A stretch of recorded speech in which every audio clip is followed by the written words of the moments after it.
What's going on, everybody? AHS Rules back again with another video, another wrestling related video. If you didn't see my last video, it was also wrestling related. I reviewed the first episode of the new era of Ring of Honor RHTV review, Claudio Castagnoli versus AR Fox.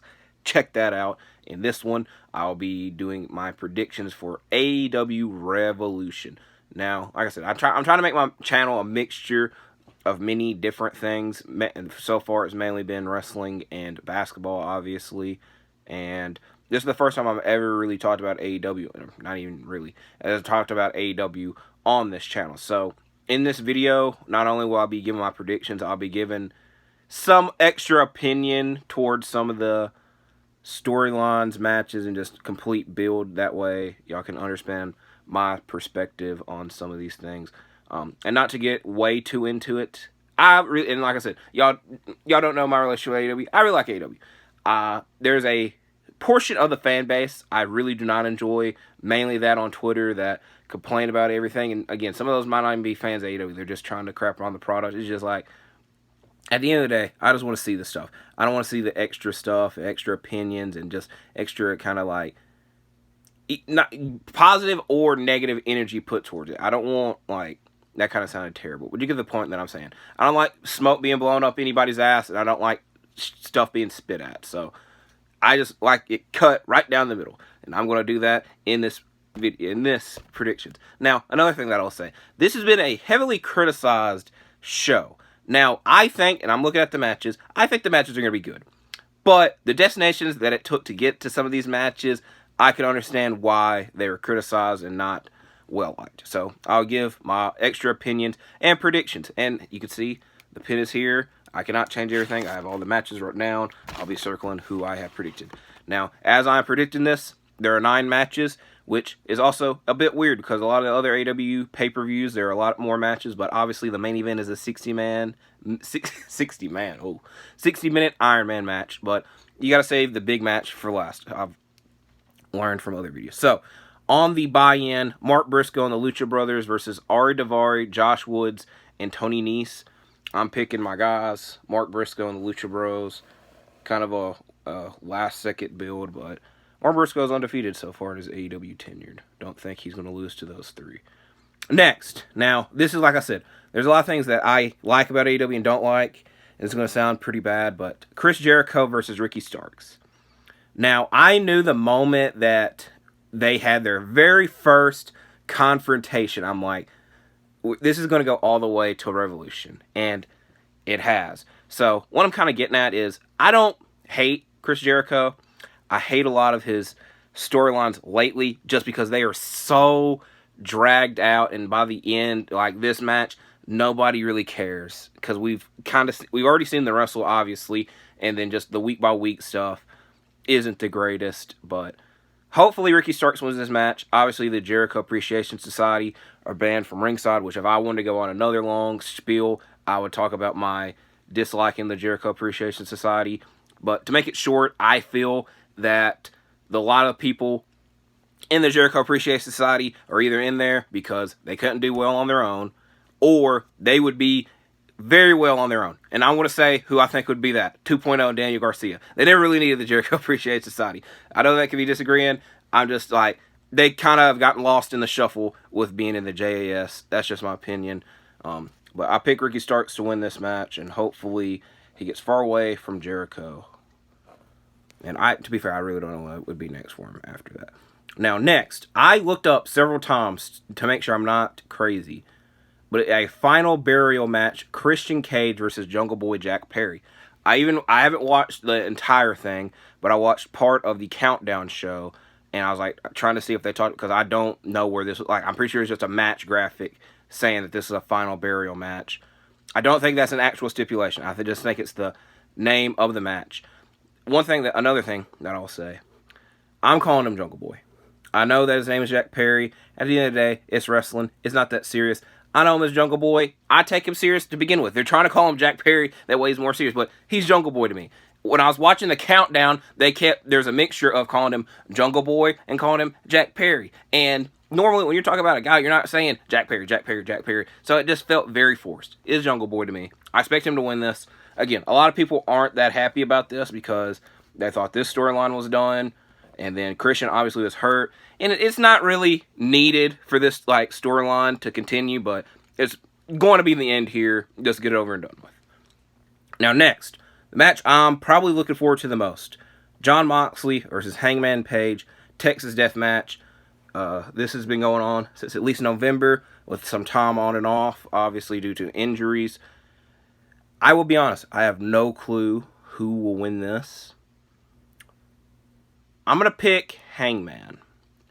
I don't really have a reason. Jon Moxley very rarely loses in AEW, but I expect Hangman to win because he's had a couple of hardcore style matches, Texas Death matches with Lance Archer and Adam Cole, and he won those.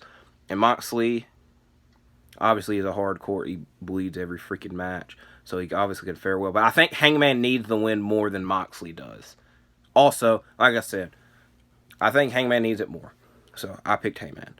Next, Trios Tag Team Title match. The Elite versus House of Black. Another match where I don't really know who is going to win this. I'm going to pick the Elite because they just won the titles back.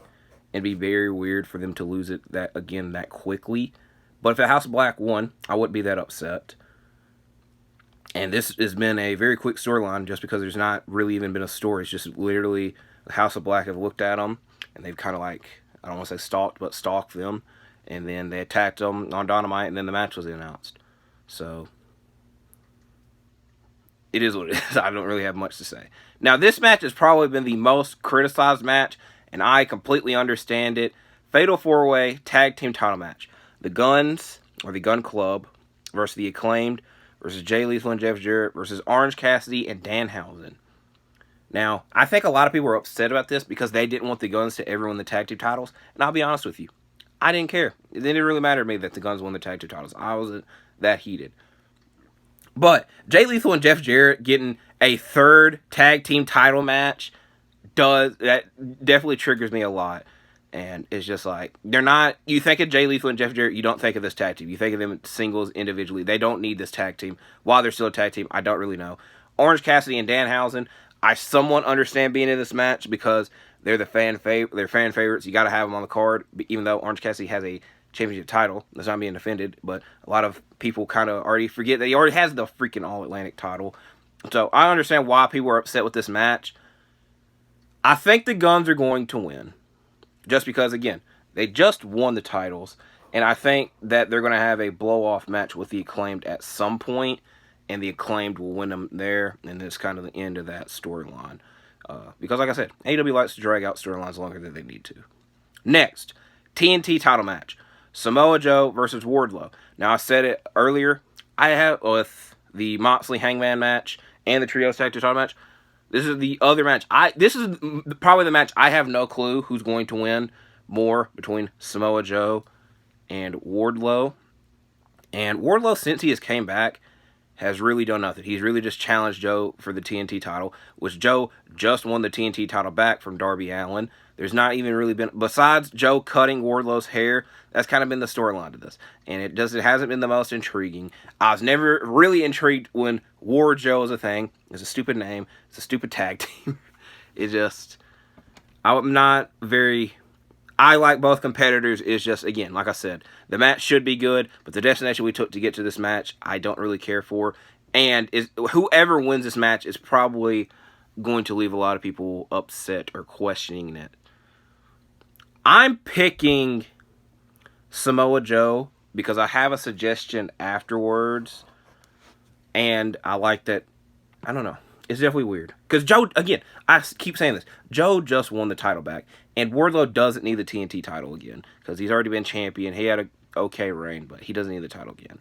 Next, the only women's match on the card, women's title triple threat, Jamie Hayter versus Saraya, which y'all know her as Saraya. I know her as Paige here. If you get it, you get it. And Ruby Soho.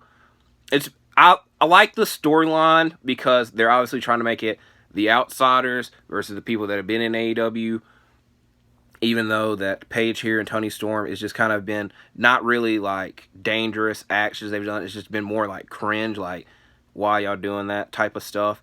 Also, it's kind of weird that she's getting a title match this quickly because I don't know how many. I know she beat Britt Baker, but after that, I don't know how many other victories she's had to earn a title match. Ruby Soho obviously had the big moment in the tag team match with Willow Nightingale versus Anna Jay and Ty Mello, which Willow Nightingale kind of got blew off, but she's getting the ROH title shot. Check out my ROH review again. I don't think, again, said it a couple of times. Last time I'll say it, Jamie Hayter just won the title. I'm really enjoying her reign. Jamie Hayter is probably my favorite women's wrestler. A lot of people. So I'm picking Jamie Hayter. And last but not least, AEW World Title match, 60-minute Iron Man match, MJF versus Bryan Danielson. I'm going to tease y'all. I'm going to mark who I'm writing down, but I'm going to talk about it, and then I'll say who I predicted. I would love it. And I really want Bryan Danielson to win this match. But I picked MJF. A lot of people are behind MJF, and they like MJF as a character. Is not even really a hot take. I don't really care for MJF.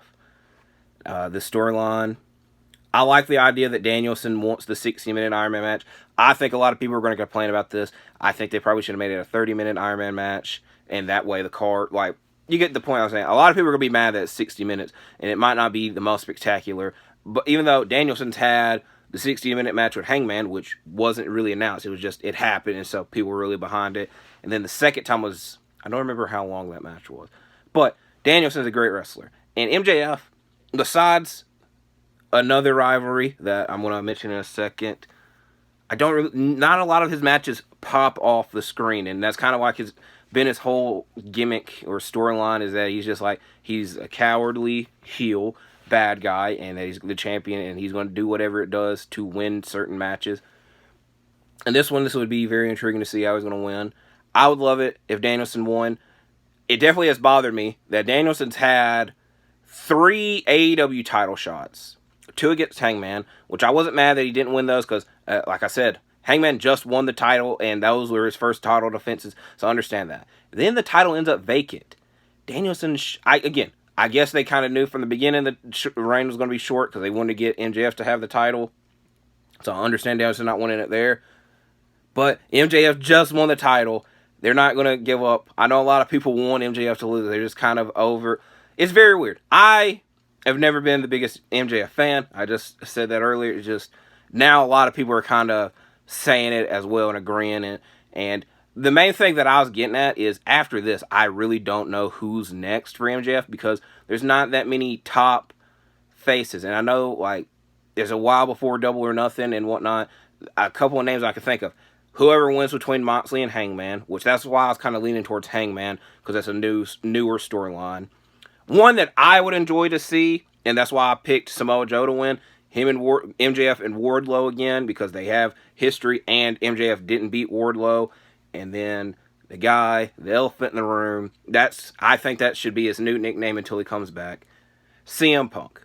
Now, I enjoy CM Punk. I like CM Punk. I understand a lot of the community. I think the community is like very 50-50 on CM Punk. They're mad at what happened, but they really want him back. And the way that AEW has been the past couple months, if he was there, it would make it a lot more interesting. So, like I said, I call him the elephant in the room because there's a lot of storylines and situations to where if he was involved, it would make it a lot more interesting. And everybody's going to be asking, especially a lot of people are already expecting him to come back after this show. I personally do not.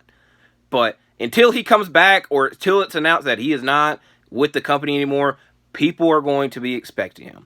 So that's why I'm calling the elephant in the room, because it's just like, is he going to be here? Is he not going to be here? Is he still work here and all this crap? But MJF, CM Punk 3, I think it's needed. And I think it would spice up MJF's character more, because I think if CM Punk comes back, he has to be a heel. Way too many people don't like him, and if he's heel or face regardless, he's going to get cheered a lot.